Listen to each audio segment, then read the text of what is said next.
Protesters who rioted at Sydney's Villawood Detention Centre overnight are now appealing for help. There's extensive damage to several buildings, including the centre's main kitchen and laundry. Some have been gutted. The riot squad was sent in when the protest became violent and security staff were attacked. Reporter Keith Breen is at Villawood. Keith, things are obviously quieter now, but it was a different scene last night. That's right. But what had been a peaceful rooftop protest during the day turned violent around 10 o'clock last night.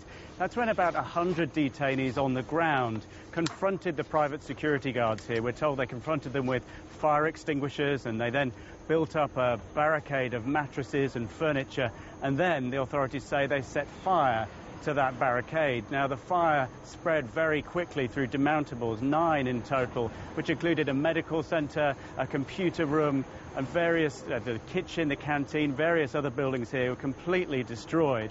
Now, the guards withdrew because they're not equipped to deal with a situation like this, and the riot squad were brought in. They had to bring the situation down to a calmer level before the fire services could access the building. This is how the immigration spokesman described what happened when they arrived.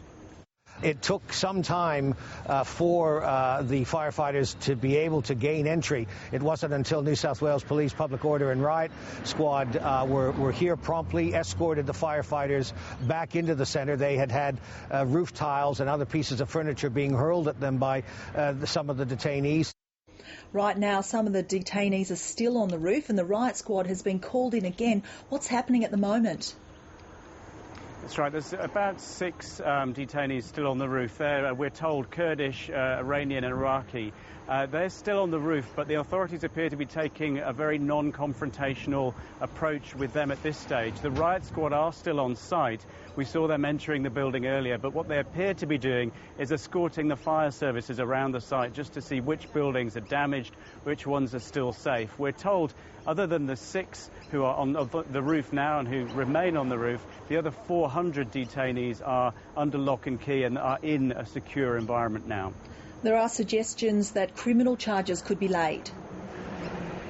That's right. The Department of Immigration made clear this morning that this riot is being viewed very seriously. They say about 100 people of the 400 detainees here were involved.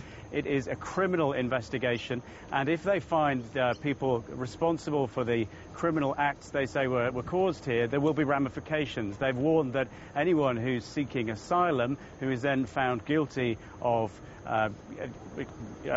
throwing things at police, for example, or confronting the fire services,